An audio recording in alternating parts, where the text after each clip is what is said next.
Hello guys, ఇప్పుడు నేనున్న place వచ్చేసి చందిప గ్రామంలోని శ్రీ మరకత శివలింగ టెంపుల్లో ఉన్నాను.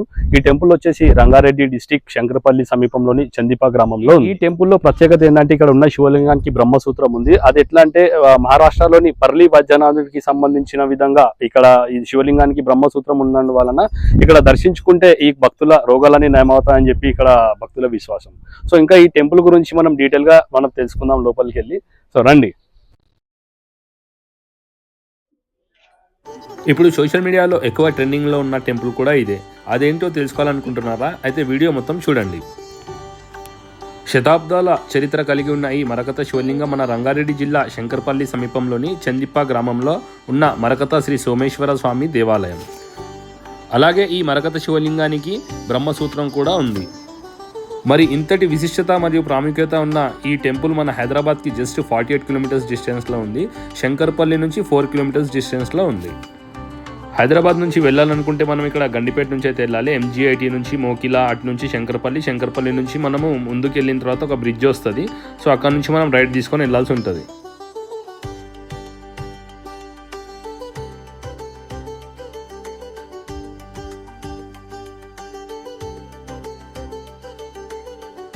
ఇప్పుడు నేను శంకరపల్లి అయితే రీచ్ అయినా. శంకరపల్లి ఇక్కడ మనము జంక్షన్ చూడొచ్చు. ఇక్కడ ఈ ముందు నుంచి మనకు లెఫ్ట్ తీసుకోవాలన్నమాట. ఇటు లెఫ్ట్ తీసుకొని స్ట్రేట్ వెళ్ళిన తర్వాత మనకు ఒక బ్రిడ్జ్ అయితే రావడం జరుగుతుంది.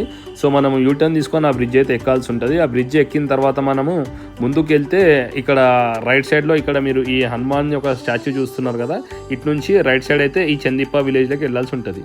ఇక్కడ మీరు చూడొచ్చు, ఇక్కడ ఈ శ్రీ బ్రహ్మసూత్ర మరకత శివలింగం అని బోర్డు కూడా పెట్టడం జరిగింది. టెంపుల్ ఆర్చ్ చూస్తున్నారు కదా, ఈ ఆర్చ్ లోపల నుంచి వెళ్ళాలన్నమాట. మనము ముందుకు వెళ్తే ఒక 1 కిలోమీటర్ అట్లా ముందుకు వెళ్ళిన తర్వాత మనకు ఇక్కడ విలేజ్ అయితే స్టార్ట్ అవుతుంది. ఇక్కడ చందిప్ప విలేజ్. ఈ విలేజ్ నుంచి మనకు లోపలికి వెళ్ళాల్సి ఉంటుంది. బట్ మనకు కన్ఫ్యూజన్ ఏమి ఉండదు. ఇక్కడ చూస్తున్నారు కదా, ఈ విధంగా బోర్డ్స్ అయితే మనకు పెట్టడం జరిగింది. డైరెక్షన్స్ అయితే అన్నీ క్లియర్గా టెంపుల్ వరకు అయితే ఇవ్వడం జరిగింది.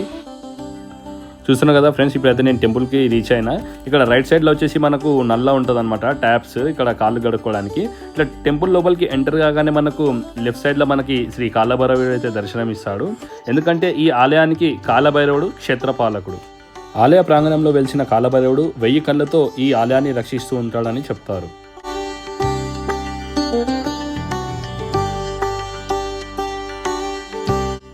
ఈ టెంపుల్ హిస్టరీ చూసుకున్నట్టయితే ఈ ఆలయ ప్రాంగణంలో లభించిన ఒక శిలాశాసనం ఈ పురాతన ఆలయం చరిత్ర గురించి మనకు తెలియజేస్తుంది.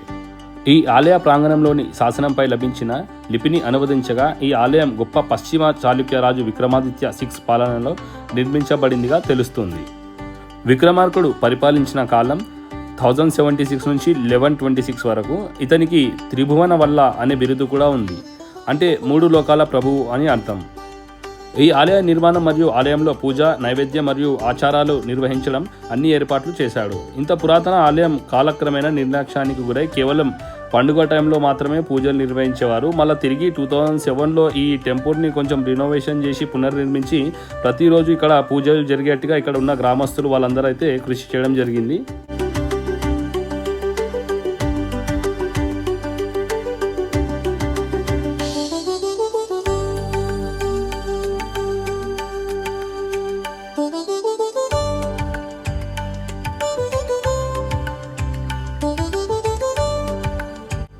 ఈ ఆలయంలో మరకత శివలింగంతో పాటు శ్రీ కాలభైరవుడు, నాగదేవత, అలాగే నవగ్రహాలు కూడా ఉన్నాయి.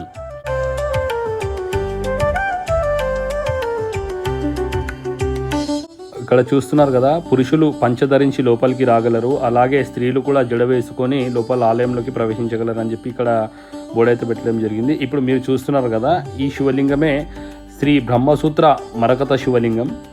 అలాగే స్వామివారికి మరొక పేరు శ్రీ సోమేశ్వర స్వామి దేవాలయంగా కూడా పిలుస్తారు.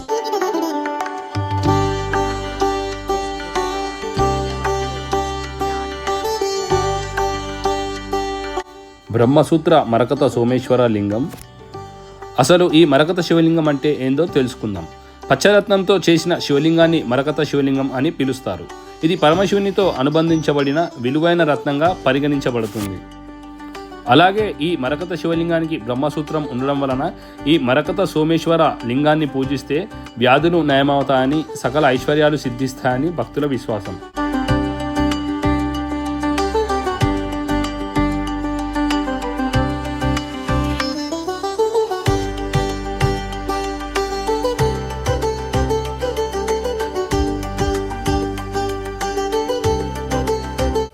అలాగే ఈ మరకత శివలింగానికి బ్రహ్మసూత్రం కూడా ఉండడం వలన ఆ బ్రహ్మసూత్రం కూడా మహారాష్ట్రలోని పర్లీ వైద్యనాథ్ అనే శివలింగం మాదిరిగానే ఇక్కడ బ్రహ్మసూత్రం ఉండడం వలన ఇక్కడ ఈ శివలింగాన్ని మీరు దర్శిస్తే సకల రోగాలు నయమవుతాయని భక్తుల విశ్వాసం.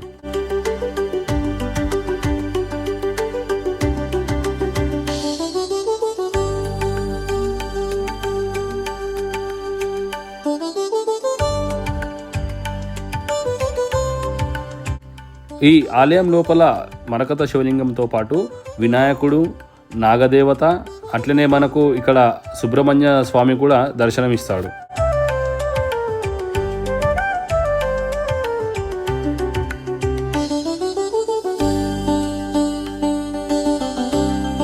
ఇప్పుడు మీరు చూస్తున్నవి స్వామివారి ఉత్సవ విగ్రహాలు.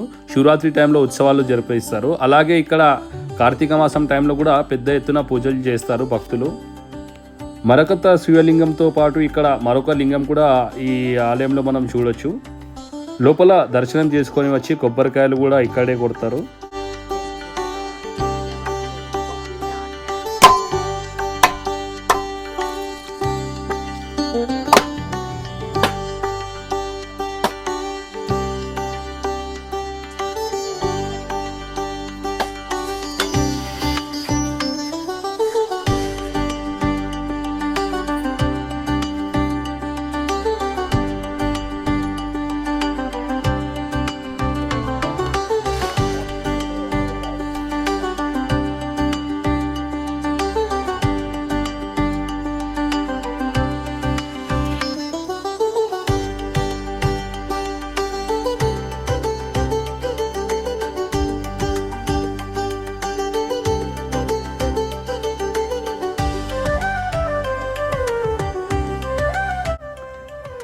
ఈ ఆలయానికి పెద్ద ఎత్తున భక్తులు హైదరాబాద్ అలాగే చుట్టుపక్కల విలేజెస్ నుంచి అయితే ఎక్కువ రావడం జరుగుతుంది. అందుకోసం ప్రతి సోమవారం అయితే వీళ్ళు ఇక్కడ అన్నదానం కూడా ఏర్పాటు చేయడం జరిగింది. ఇక్కడ చూడొచ్చు మీరు కిచెన్ అండ్ ఇక్కడ వంట సామాగ్రి కూడా ఇక్కడ ఉంది. ఎవ్రీ మండే ఇక్కడ అన్నదానం కూడా నిర్వహించడం జరుగుతుంది. అయితే మరి ఇప్పుడు కొద్ది రోజులుగా ఈ టెంపుల్ సోషల్ మీడియాలో చాలా వైరల్ అవుతుంది. అది ఈ టెంపుల్లో మనం ఏదైనా కోరిక కోరుకొని అక్కడ ఉన్న ఒక చిన్న బండరాయి పైన చేతులు పెడితే అది నెరవేరే కోరిక అయితే ఆ బండరాయి క్లాక్ వైజ్గా తిరుగుతుంది అని చెప్పి ఇక్కడ భక్తుల విశ్వాసం. సో అందు గురించి అయితే చాలామంది అయితే ఇక్కడ క్యూ కడుతున్నారు. చూస్తున్నారు కదా, చాలా భక్తులు అయితే రావడం జరిగింది. చూస్తున్నారు కదా ఈ రాయి ఎట్లా తిరుగుతుందో, కొంచెం తిరగడం కూడా మనము గమనించవచ్చు ఈ వీడియోలో మీరు. ఇప్పుడు ఈ టెంపుల్ అయితే చాలా ట్రెండింగ్లో ఉంది. ఇందువల్ల అయితే చాలా ఫేమస్ అయింది. ఇట్లా బండరాయి తిరుగుతుంది, మనం కోరుకున్న కోరికలు నెరవేరేటట్టు అయితే అన్నట్టు చాలామంది అయితే భక్తులు ఇక్కడికి రావడం జరుగుతుంది. అంతేకాకుండా బ్రహ్మసూత్ర శివలింగాన్ని పూజిస్తే వ్యాధులు నయమవుతాయని భక్తుల విశ్వాసం. సో డెఫినెట్గా మీరు ఈ కార్తీక మాసంలో ఈ టెంపుల్కి అయితే ప్లాన్ చేయండి. ఇది జస్ట్ హైదరాబాద్ నుంచి 48 కిలోమీటర్సే ఉంది. మా వీడియో నచ్చినట్టయితే నా ఛానల్ సబ్స్క్రైబ్ చేయండి, అలాగే పక్కన ఉన్న బెల్ ఐకాన్ ప్రెస్ చేయండి, అండ్ ఈ వీడియో మీ ఫ్రెండ్స్ అండ్ ఫ్యామిలీకి షేర్ చేయండి. బాయ్.